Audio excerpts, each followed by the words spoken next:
Alright guys, so we're back out here to test these rounds.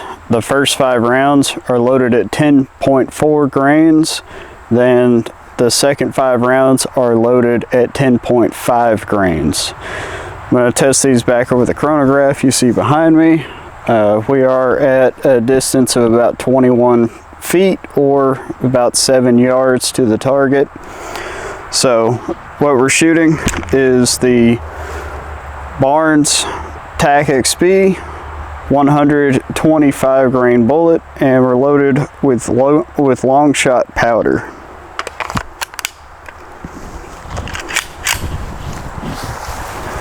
So here we go. First round. It's 1541.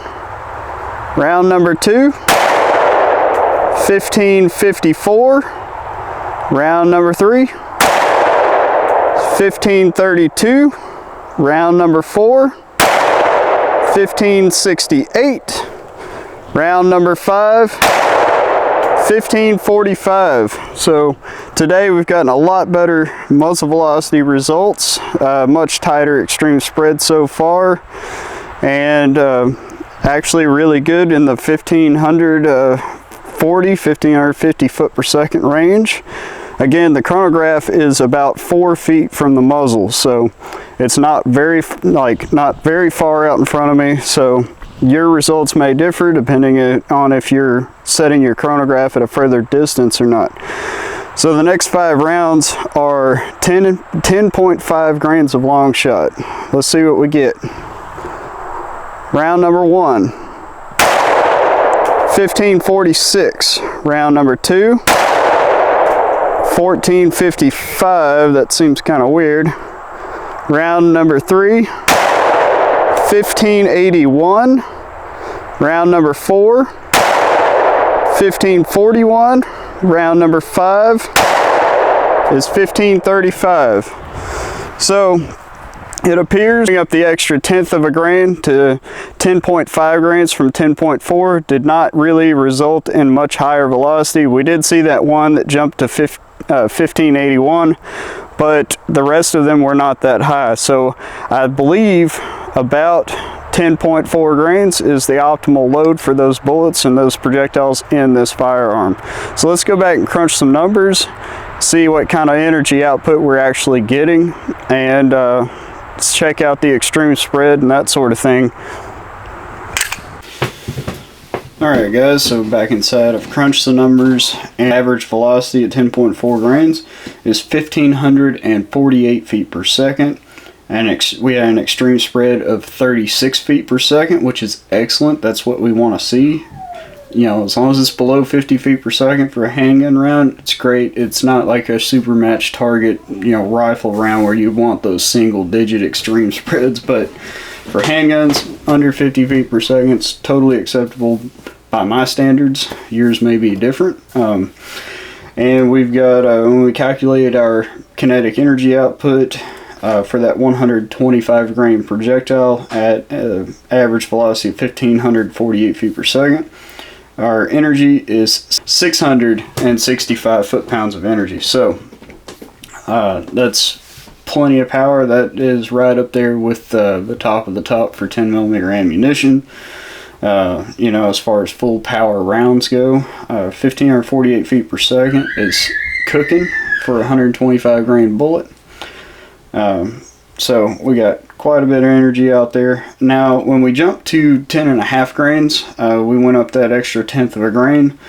We didn't see any better results. Actually, when I recorded this, we actually saw less performance. We ended up with an average of 1531.6 feet per second, and we had an extreme spread of 126 feet per second. So that's a huge extreme spread area there.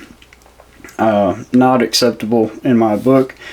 But if we go ahead and calculate the average energy output, we're looking at 650.98 foot-pounds, so 651 foot-pounds of energy, which is still plenty acceptable for, getting up there in the top full power 10mm loads.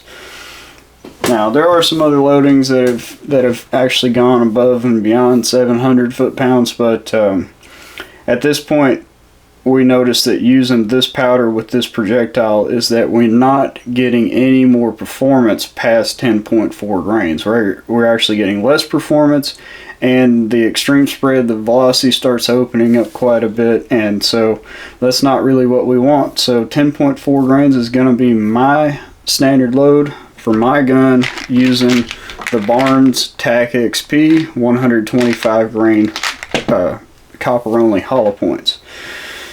Now we've got to move on. I'm going to go ahead and I've got 40. I've got a brand new box, and plus I've got I think 15 left of these.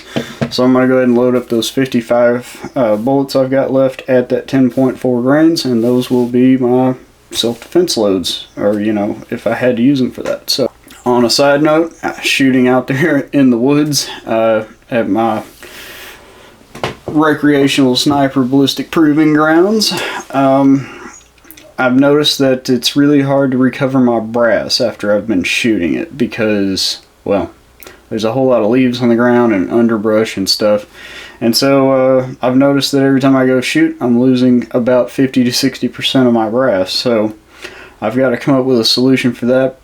Potentially my idea is to hang up a tarp to the side of me, and that way when I shoot the gun, the brass gets ejected out, it just kind of bounces off that tarp, and maybe it'll just land all in a pretty localized area, because I noticed today the brass was hitting trees in different areas sometimes and kicking it in different spots, and it was well, I shot 10 rounds and I recovered 4 pieces of brass. So yeah, about 60% loss there on my brass. So anyways, that's going to be it for today, guys. Let me know what you think in the comments below, and we'll see you next time in the next video. Thanks for watching.